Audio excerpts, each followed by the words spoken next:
Today we will visit our good old Vancouver Island with the most fantastic sunsets in the world. So you might have guessed it, yes, we're gonna paint a West Coast sunset.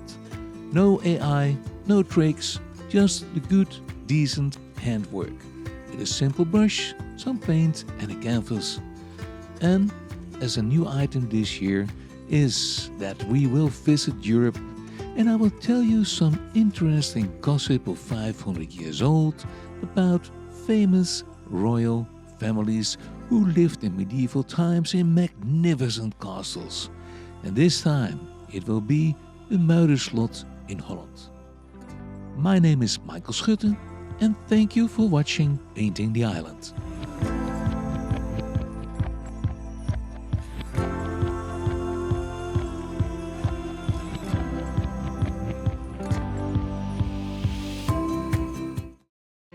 You will probably think, where has he landed?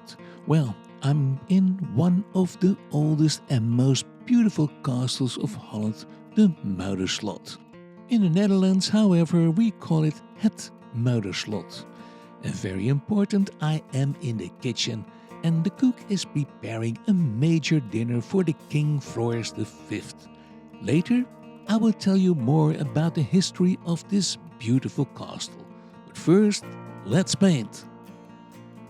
Hello and welcome in my studio. Today we're gonna start with a blank canvas, but that is gonna change. In the middle of the cold winter, we're gonna paint a warm West Coast sunset. So, let's pick up the brushes and at work. Let's put up some sunshine in these dark days. And we can do this by mixing titanium white and a slight touch of cadmium yellow light. With a filbert brush we push the paint into the canvas around the sun we will use a light orange. We can use a mix of cadmium yellow dark, alizarin crimson and white. And it might be a good idea to make 3 or even 4 different tones like light, middle and a dark orange. Around the sun we keep the tones light, and at the sides of the canvas we go a bit darker.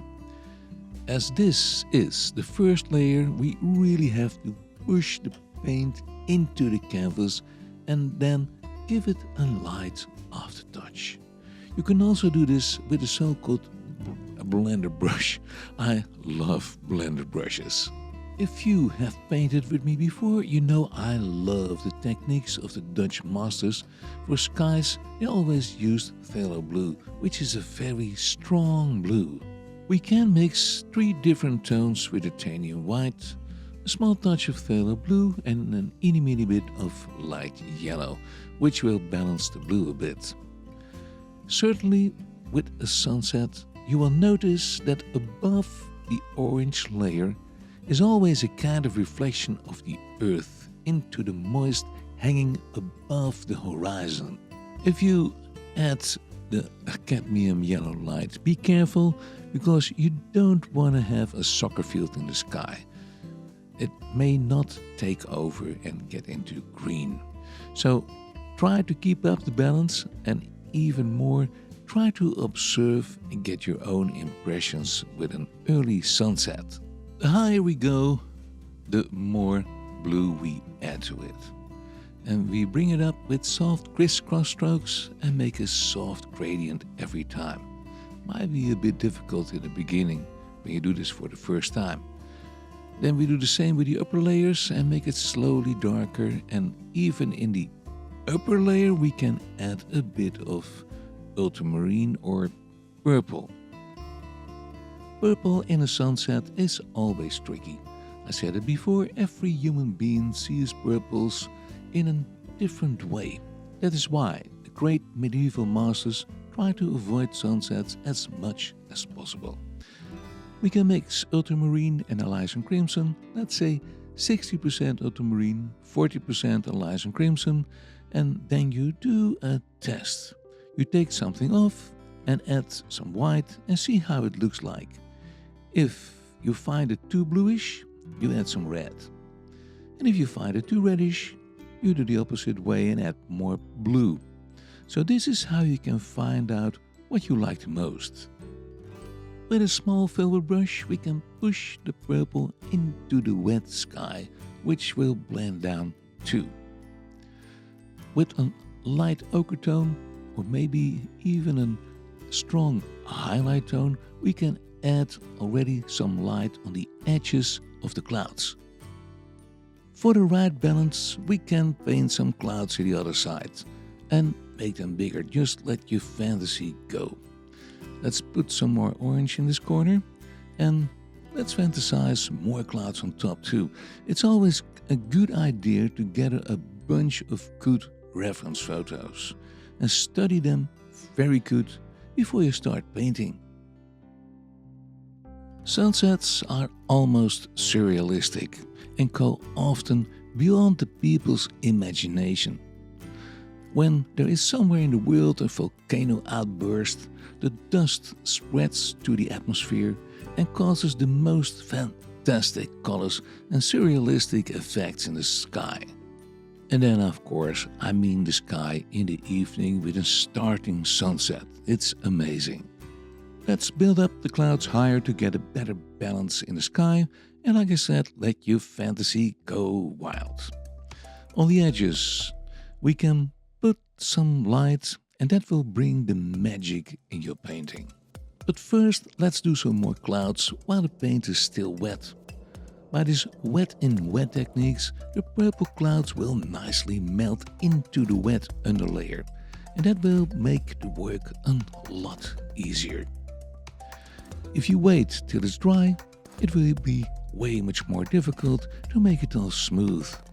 So, if you ever start a sky, be sure you can work a good number of hours on it and you don't get interrupted. With a very light orange, almost highlight, we can give the underclouds a reflecting light. And in between, we can give the edges a few extra highlights too. So blend it in softly, and we might say the clouds are coming to life. With a very light orange, we can give the underclouds a reflecting light. And in between, we give the edges a few more lights also. Then a few more floaters up and in the corner, and we blend it in softly. And we might say the clouds are coming to life. I think we can do a few more blended silver linings. For that, we use the lightest ochre tone mixed with alizarin crimson and white, and softly blend them in. Decorating the clouds is always the most fun part, but don't get carried away. Always think before you do it. So on top of the clouds we can add a middle ochre tone with a bit more alizarin crimson, and we can do this on several places. It looks like the clouds are on fire, and it is a great effect. Even here at the end of the clouds, and we can do the same effect. In the middle of the clouds, we can do that also, just like the light is peeping through the clouds. And maybe we can do a bit more at the upper end too. Let's leave the sky alone for a while, and let's put up some far away islands. With a combination of purple and grey, we can paint these with a small round brush. And it's a good idea to make some difference in tones, so make a few parts lighter and others darker. We just gonna fantasize a bit how these mountains will go. Some are low, some are high, but one thing is for sure, take care that they are uneven. And also uneven of color.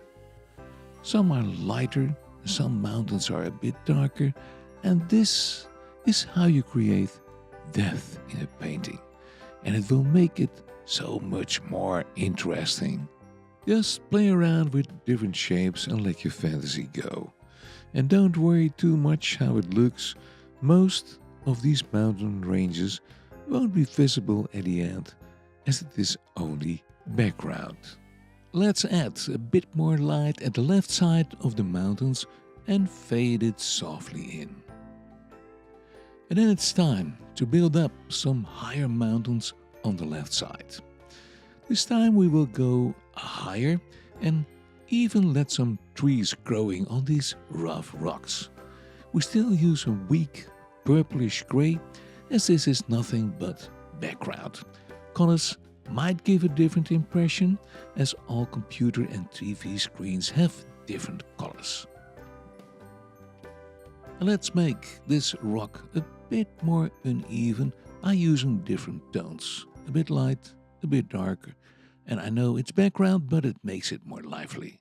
Before we do anything else, let's paint a calm, reflecting sea. We start with a highlight, like in the sky, and around that we fade in a light orange. Slowly move over to a bit more red. Light always loses his strength when it goes down into water, so we can work a bit darker than the sky. In the corner, you're gonna use a purplish gray and fade it in again. I just make a whole bunch of different tones and go for it. Yes, we have to be brave here. We have to play with dark and light, and especially in the corners, we have to make it pretty dark. Now, let me give you a little pep talk, because this is the moment that things are starting to get ugly. Every painting has that moment, or maybe every painter has this moment. They think, oh boy, it's growing over my head. I don't know it anymore.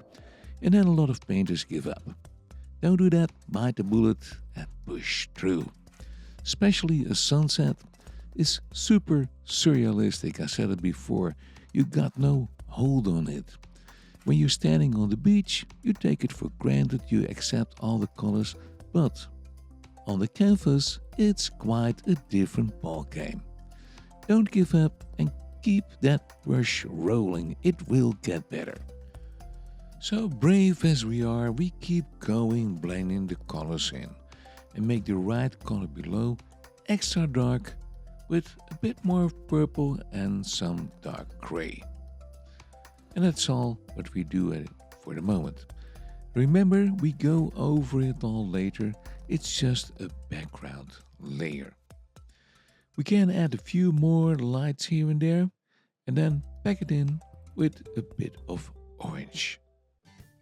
It's time to go for the beach.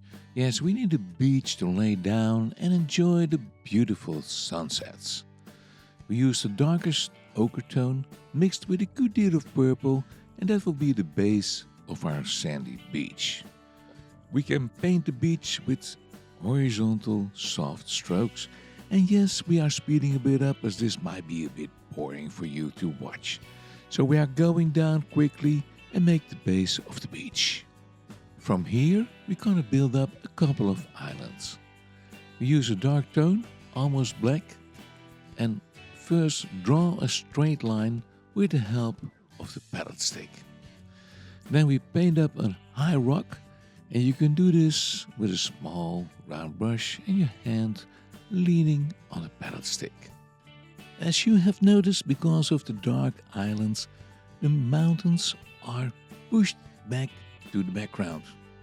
And that's why we set it up like this. It is a background. But seriously, it's a fantastic optical effect. So let's paint a few more and give them all different shapes and sizes. I think I told you already a few times, if you paint nature, whatever it is, always try to create unevenness. I think it's time to step back to the beach and work on that one. We painted already a good underlayer, and we will go over it again. With the darkest ochre tone mixed with some purple, we can paint a beach in the shadow. And then we can paint before that a reflection of the mountain in the water. And we will fade it in with some soft water ripples. Fade in the colors can be tricky, but if we do this with a very light touch, it will look fine. Let's paint a few beaten up West Coast trees up the rocks. It's always fun to do, although I like it. We start with a tree trunk and then bring in the side branches, and for this we use a small round brush.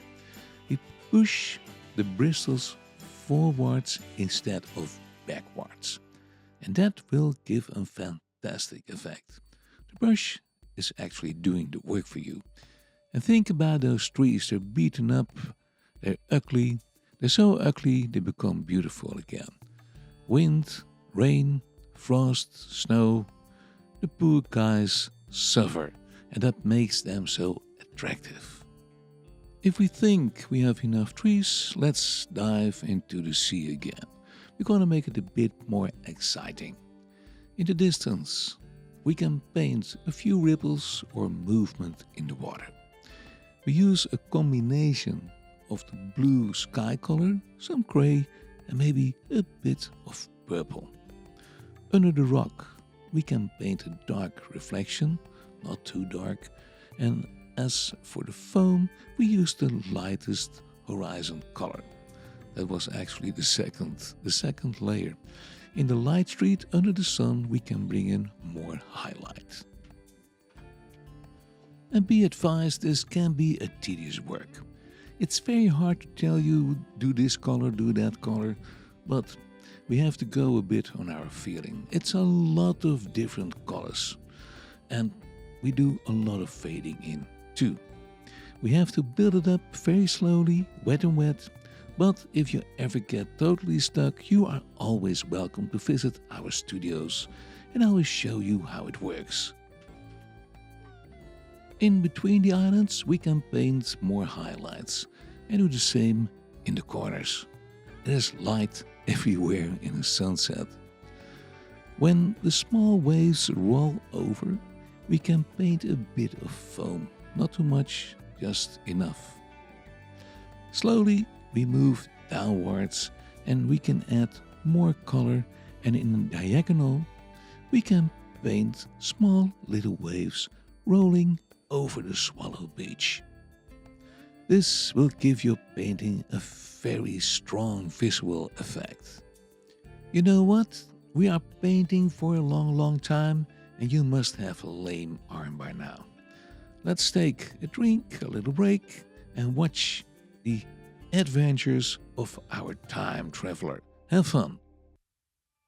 Before we dive into one of the biggest dramas of the history of Holland, let me show you the beautiful castle of the city of Muiden in the heart of Holland. Let me introduce you to the main figures in this drama. They are, first of all, Count Floris V, owner of the castle and commander over the area of the river Vecht. And then we have Gerard van Velsen, mayor of the city of Wijk aan Zee, and actually the murderer of Floris. And we have Herman van Woerden, Schout of Van Vliet. We don't know much about him, but well known is his castle. So let's take a look in this important part of Holland's history. Count Floris V built in the year 1280 a sturdy small castle named Het Muiderslot at the mouth of the river Vecht. This river, the Vecht, was an important route to the city of Utrecht, home of the Bishop of Utrecht, a mighty enemy. The castle was used to enforce a toll on the passing ships. Otherwise, Floris blew them out of the water. Not very nice, but this is how he became rich in those days. Oops, watch out, little birdie. The sky is big enough for the two of us. Now the gossip goes around in those days that Floris had a love adventure with the wife of Gerard van Velsen, who was an important major of the village Wijk aan Zee. And Gerard was not amused. He conspired together with Herman van Woerden and Gijsbrecht van Amstel to kidnap Floris. They invited Floris for a hunting party, not knowing he was the prey. He trusted his so-called friends. And now, to make a long story short, they got him in chains, locked him in his own castle, and later, when they tried to take him to another village, they stopped him. And it was done all by Gerard van Velzen, as a revenge of making love to his wife, Hildegonde van Woerden. Yes, jealousy is a bad thing. Gerard, Herman and Gijsbrecht didn't realize how popular Floris was among the commoners. When they heard that their beloved count was killed, they chased the trio to the other side of the country. They caught Gerard, the murderer, but Herman and Gijsbrecht could escape. Gerard van Velzen was caught in the city of Leiden, and he was convicted to death by a so-called nail barrel. They put him in a barrel, and you will understand the nails were inside. Not pretty, but in those days there was no mercy for criminals. They rolled him through the streets of the city of Leiden with music in the front and cheering of the people, and at the end of his tour they draw him out of the barrel, and what was left of him was quartered by 4 horses.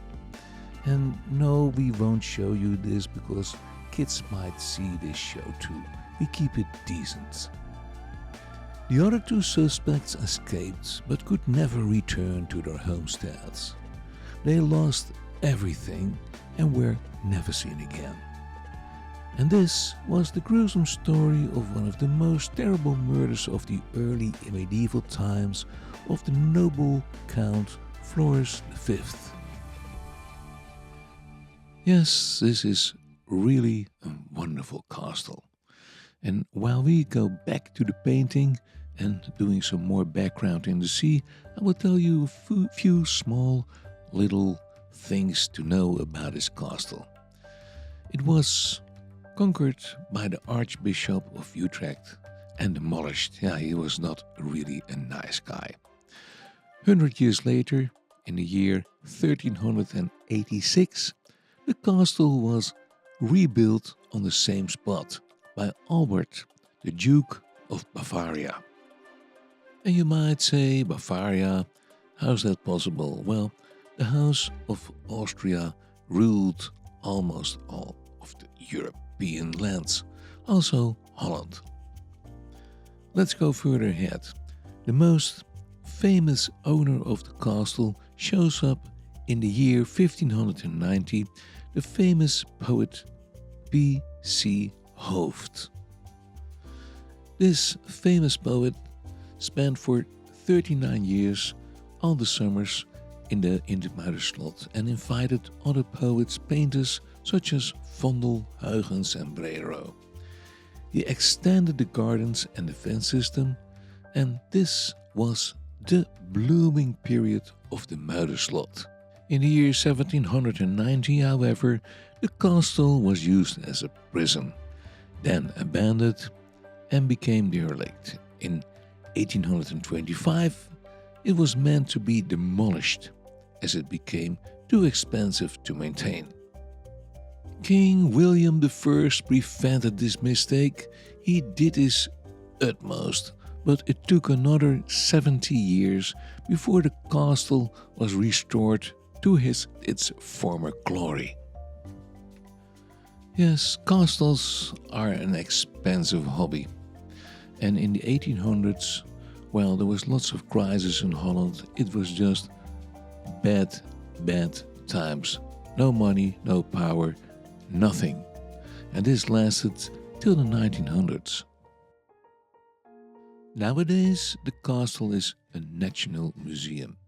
The inside of the castle, its rooms and kitchens were restored completely to look like it was in the medieval times.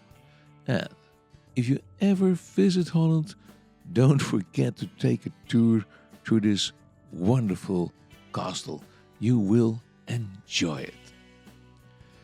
In the meantime, I kept working on the sea. and added an island or rock, and I gave the other islands more dark reflection in the sea. With the lightest foam tone, we can add some overlapping foam on the waves.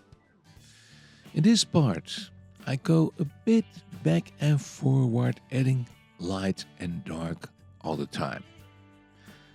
I painted a few more waves, and I always love to play with the foam effects. No matter how calm a sea is, there are always exciting light effects. So we keep playing with light and dark. Usually, I always start with dark undertones and then I add slowly the lighter tones in. In a front wave, we can add a bit of orange to make it more translucent. And on top, we can paint more foam. In the foreground, we can add more orange and fade it softly in, and upon that, we can add the highlight again. And I mentioned it before, if you ever have problems with following these techniques, buy a block of oil paper and start practicing before you do the real thing. It is very convenient and you will get handy doing all these new techniques. The more you do it, the better it will go. It's all about the soft aftertouch when you paint these kind of scenes. And the cool thing is that in the middle of all the AI screaming, you will be the only artist who can do this. And think about this, there are not a great many people who master these wonderful techniques anymore. Well, think about that and be proud of yourself if you ever get stuck or if you ever get doubts.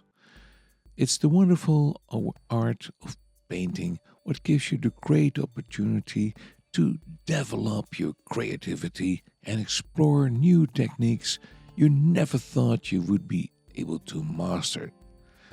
Isn't that wonderful? So be positive.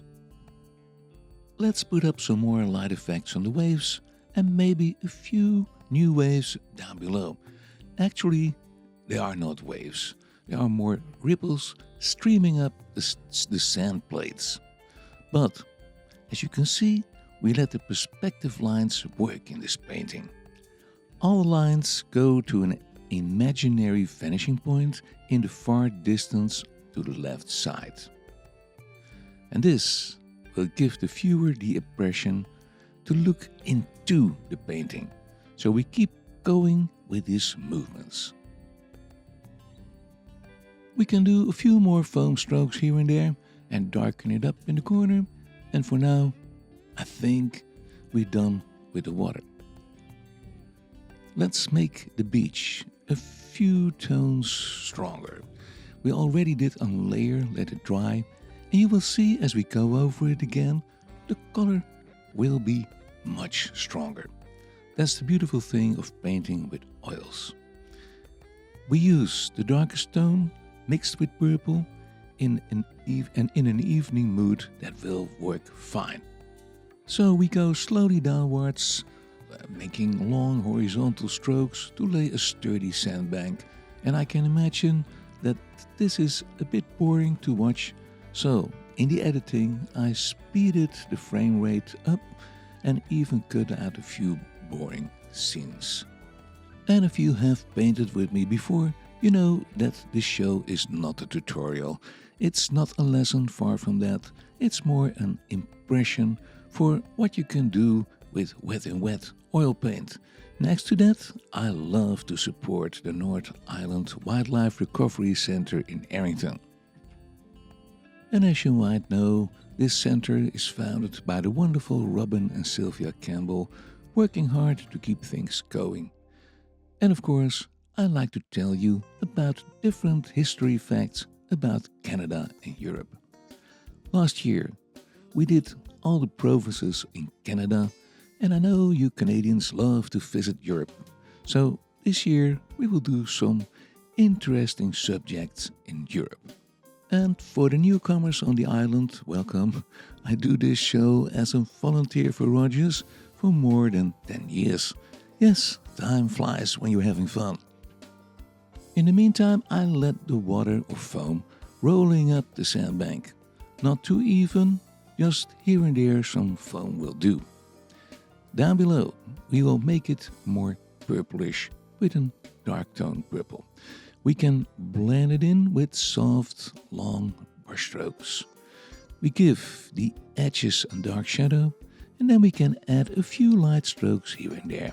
And this is the problem with a sunset. You never know when to stop with adding light. And before you know, you do too much. At the other end, you think it's never enough. It's a surrealistic world.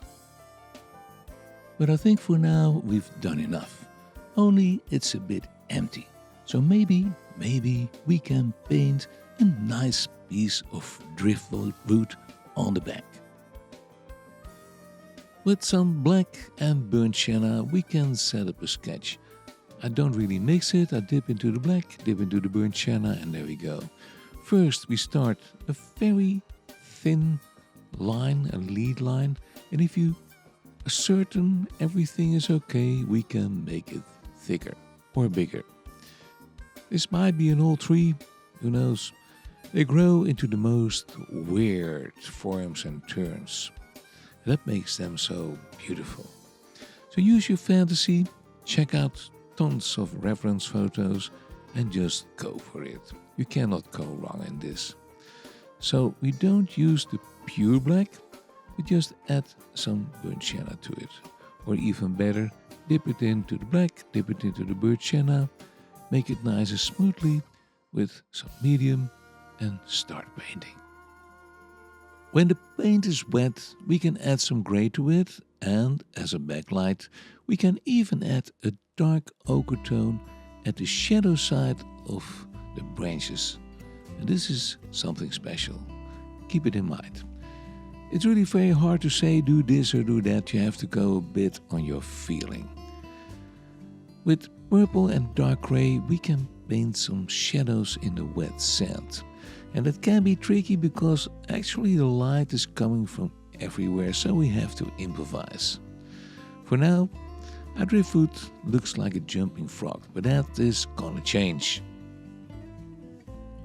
So let's get back to the idea of a fallen tree and start painting the bottom of this tree, or the roots.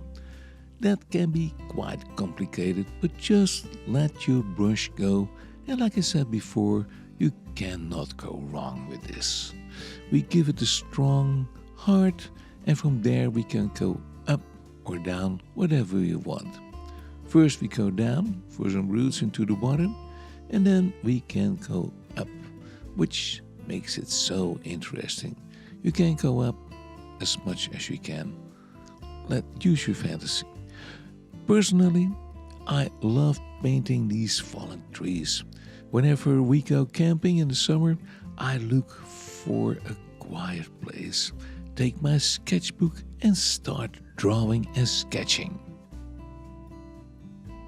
And if we have the luck to see a fallen tree, I keep sketching till my fingers are hurting really. Sketching is always the best way to train your eye and coordination. I cannot say it is enough. It's the best what you can do. From here we're gonna paint a few rough shadows into the water. We can do this with a bit of purple, gray, and with a very light purple gray we can add some ripples over the shadows. Just go around the roots and do a few with a very small round brush. And very important, don't forget to lean your hand on the stick.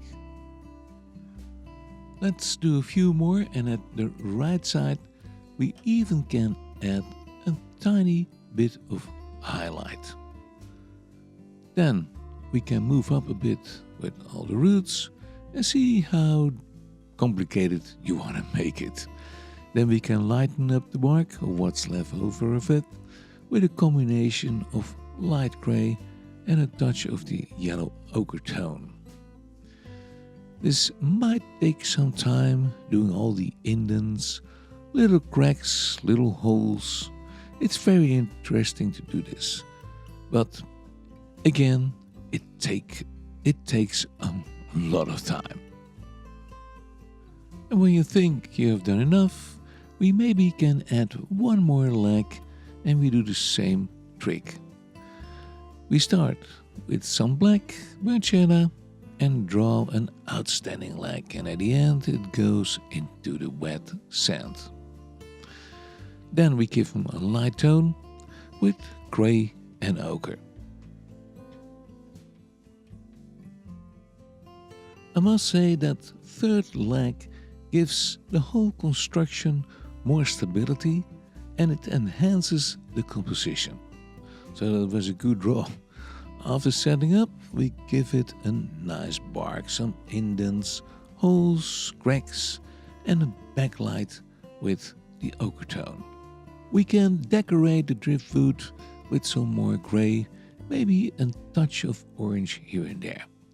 The feet, who are sticking in the wet sand, can get a little ripple of moist.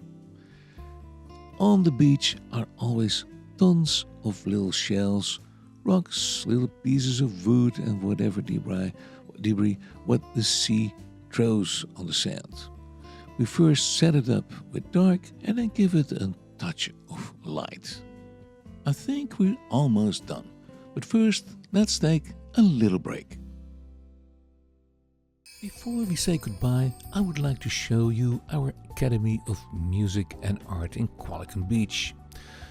I teach there music and art and my wife Els card making and scrapbooking.